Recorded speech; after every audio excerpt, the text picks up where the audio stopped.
Boromir.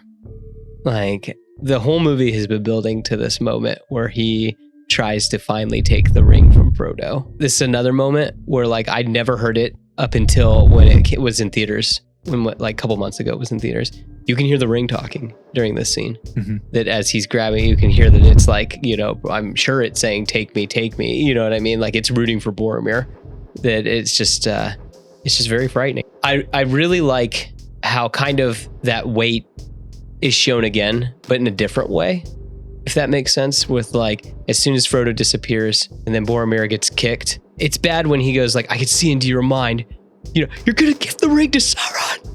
And then he's like, you know, curse to you and all the halflings. And then he falls and then he realizes, like, what he's saying. And I feel like that, like, that's such a human thing where, like, you can just get caught up in stuff and then you just realize, like, this isn't me. And then what's he say? As Frodo's running away, you hear it when he's in, like, the Twilight Realm or whatever you want to call it. I'm sorry, Frodo, I'm sorry. Like, I feel like that's just such another allegory for people. And I think that that's, like, so strong. And it's been building throughout the whole movie. I mean, he's fought with Aragorn the night before. I wouldn't take the ring within 100 leagues of the White City. You know, that at the Council of Elrond, give it to the Steward of Gondor on the mountaintop. You know, he's staring at it. Like, I mean, the whole thing is building up to this, that, like, you know, he's going to try to take the ring. Oh, Galadriel even says it too. Like, he can't even look at her. Like, he's all sweaty at everything. That like, she tells Frodo that someone's going to try and take it. And I think too that, like, this hits so hard and then it makes his sacrifice that much better. That, like, yes, that, like, when he comes running in, and I think that his sacrifice was too easy to pick, if that makes sense. It's like, that's the, like, that all I have to say is, like, he might be the coolest tank in all of fiction. That, like, you know, that he's just sitting there just tanking Uruk-hai and then starts tanking arrows. And it's cool because, you know, in the book, you don't see that scene. They just find him full of holes. So, yeah, that, like, he's just full of arrows.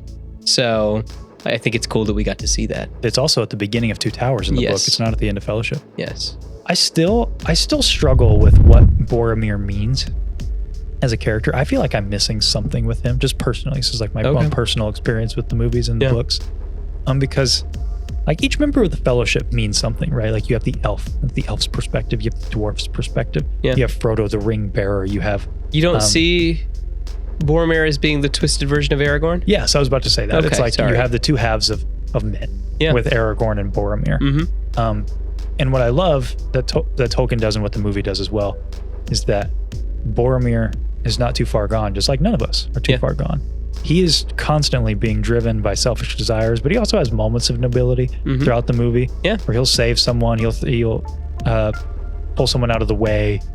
I do think it's interesting. Did you know that, like, they pretty much cut him all out of the fight in Balin's Tomb?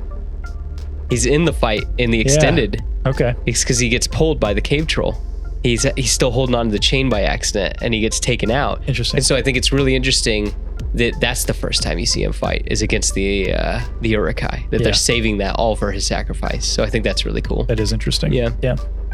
I like him more as time goes on. That's what's fun about this movie is, like, every time I watch it, I feel like I come away with something new. Yeah. And I feel like I just have not had the experience yet where I've come away understanding Boromir, if that makes sense. Like, I know that it's there. Yeah. But for me personally, it's like, I know this is going to sound so cheesy, but it's like, I'm not ready to understand it yet. That's not the lesson the movie wants to give me right now. Yeah.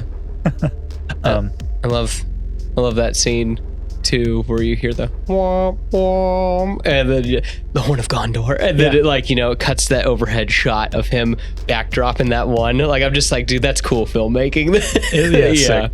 So, I mean, his death is sad. You know, it is super sad. For more Lord of the Rings, check out this one.